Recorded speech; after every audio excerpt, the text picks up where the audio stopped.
Hello, welcome to A VO's Journey. Happy Tuesday. As you can tell, if you can see out the window there, it has been raining. The storms are here. I'm in Virginia, but we are doing okay. Anyways, happy Tuesday. Today we're talking about are you failing because of your audio?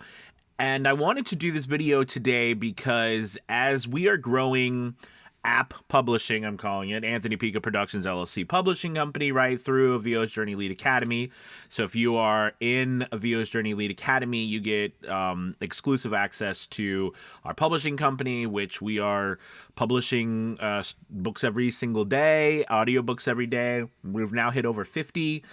So we are rocking and rolling. Anyways, what I'm noticing is that the more and more audio I'm listening to, I'm realizing how talented you all are, okay, and how talented voice actors are at telling stories. We really are. It's an incredible thing.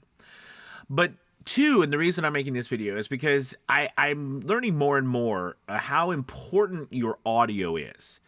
And how much you might be putting effort into auditioning and trying to get work, getting yourself up on platforms, reaching out to agents, emailing potential clients, phone calling, posting on social media, building your website, all the things that we do to get work might be sabotaged by poor audio. Okay, and then I'm seeing this a lot. No matter how good you are, nowadays, the engineers are not the same as they were before because they don't have to be, meaning that we are supposed to be just as much an engineer as the people who are hiring us. Now, depending on the work, right, it could be that you are working with an engineer or a studio, but a lot of the work, and dare I say more and more, and the majority of it now is becoming more and more where we are expected to produce high quality audio.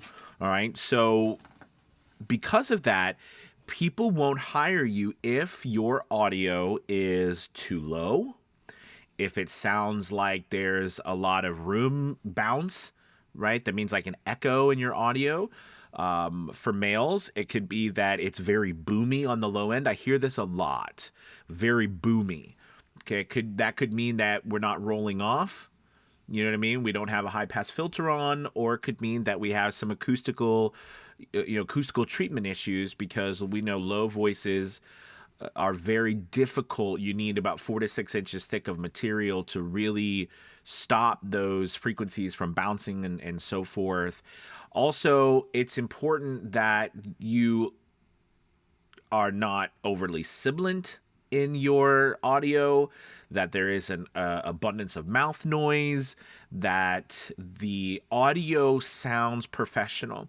When you're auditioning, even with auditioning, you want to send in audio that they can expect to get from you. So unless you are asked to send in raw audio, always send in audio that is completed.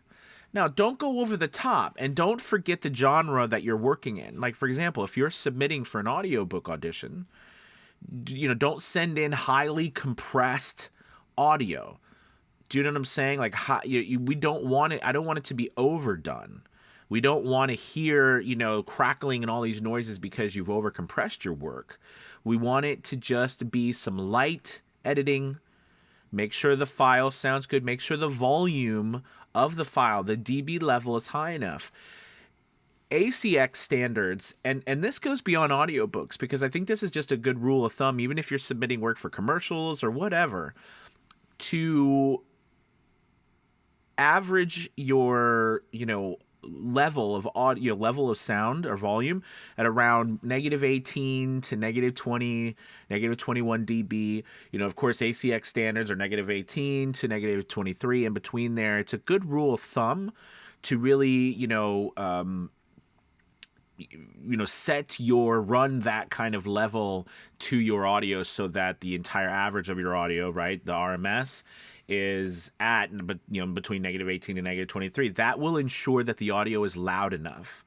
I can't tell you how much audio I get that's too quiet, that is very inconsistent, This is important, and these are things that you will learn as you grow as a voice actor and as a sound engineer, because make no mistake, we are sound engineers. Now, the level about how far you want to go to become a sound engineer, that's up to you, but you got to master the basics of being able to submit audio that people can listen to and not be taken out of that suspension of disbelief.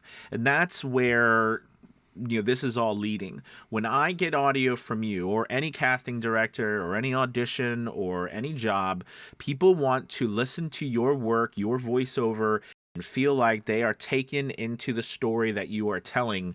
And we do not, as storytellers, want to drag them out of that story because they're wondering, why does the audio sound weird? Why is there noises? Like, that's, for example, hitting your microphone, hitting the table. I hear a lot of this. It's very interesting because, as many of you followed my journey, I started as a voice actor 8 or 9 years ago now, and have built that up to, I still do voiceover work today, every day, as well as running a VO's Journey Lead Academy, and now our publishing company and Academy Voices and all that jazz.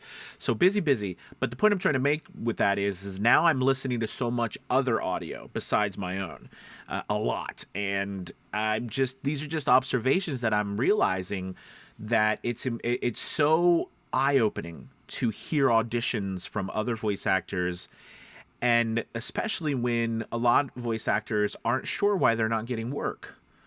You know what I mean? So that's really a big thing. To figure out whether or not your audio is good, you do need support. You need someone else who is trained, who has been doing this for a while, who knows the sound, what it should be like, to listen to your work, give you some feedback. Okay, get some support. Of course, I'm going to tell you, because I believe with it, every fiber of my being, the VO's Journey Lead Academy is the place to be, and the support that you need is there for this. But wherever you get it, get some. Whether you hire an engineer, there's some great engineers out there. All right, I've worked with some great ones. There's really fantastic engineers out there, but hire an engineer if you need to listen to your work and help you so you can learn. But what you don't want to do, though, is substitute that for your own learning curve, because you do need to learn this stuff too.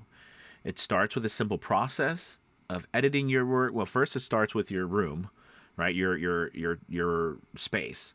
And once you've got that space really treated well, don't scrimp on the space. One blanket is not enough.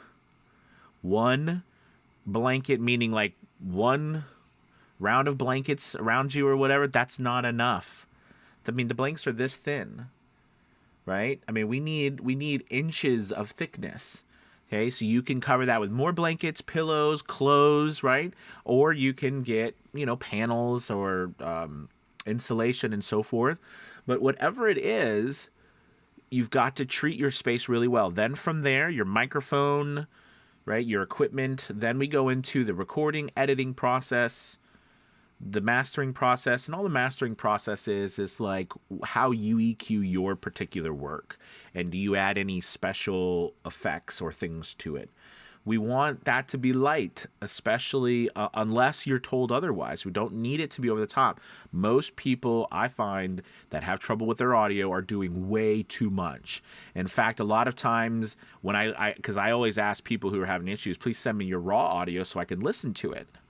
But the reason why, and I like the raw audio better, and you might say, well, why not send just the raw audio? And that's because there's still issues that can be cleaned up in the raw audio that need to be. Like, for example, when you send raw audio, a lot of times there's a lot of mouth noises, like clicks, like, right? There's stray, really loud breaths. Remember, you don't need to remove breaths in long form audio. Short form, you need to remove breaths.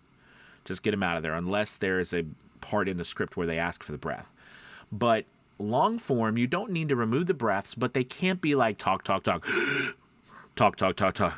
They can't be those big breaths, because that people are like, what was that, right? That doesn't make sense to have a large breath like that, unless, again, the script calls for it. So these are just things that you have to think about and work on. You're not going to learn it overnight. It takes time. It takes time and effort, failing, trying again, failing some more, trying, getting a little better, getting a little better, getting a little better. It takes time, because it takes time for you also to train your ear. Because, you start off and it's like, I can't stand my voice. I can't stand to listen. Here's another thing. What you listen back to on your audio matters. Are you listening to headphones? Are you listening to monitors? Right? Are you in a room that's treated with monitors, or are you in a room that's not treated with monitors? Does your headphones, are they, monitor headphones, or are they like, are they earphones? You know what I mean? Are they from Apple? Do they add a couple of levels dB in a certain hertz range where it's like a higher end or a lower end? Do they clean up the audio automatically for you? Do they have filters of their own, or is it raw? And then you'll find that all of this can change the way you sound. And you might not even realize it. You might be listening to the sound back on your computer. You might be plugged into your computer with your. I've seen people listen back to their sound all sorts of ways. Okay, that's why you've got to get someone else to listen to your work. All right, you guys. I think I've hopefully nailed that home for you. It's important. And you might find, here's just a real quick perfect example. I have a student, she's incredible, incredibly talented, and she is a hard worker. She busts her butt. She has been working for a while on this, and, she gets work, but I don't think she gets as much as she should. And, she made a change recently with microphones, and it's completely changed. She started winning auditions. Things started to change because of the sound of the microphone that switched her voice, and the sound that people were resonating with. That voice was a warmer sound, and it was a microphone switch.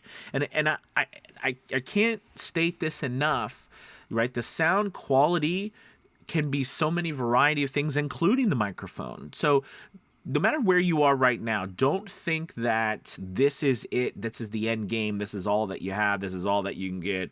This is how good it's going to be. You can always get better. And here's the funny thing. The microphone that she got was actually less expensive than the other microphone, but it matched better with her voice. And that's another thing too, right? We all have different voices, and we have different microphones that match us. And the more expensive microphone isn't always better for our voice. All right, well, I better go until I get down that road. We'll talk about microphones in another video, probably maybe tomorrow or something like that, because we're on a roll with this, right? But anyways, make sure you check out a great place to get support and get help, get people help listening to you is a VO's Journey Lead Academy. There's a link below. We have 50% off our first month.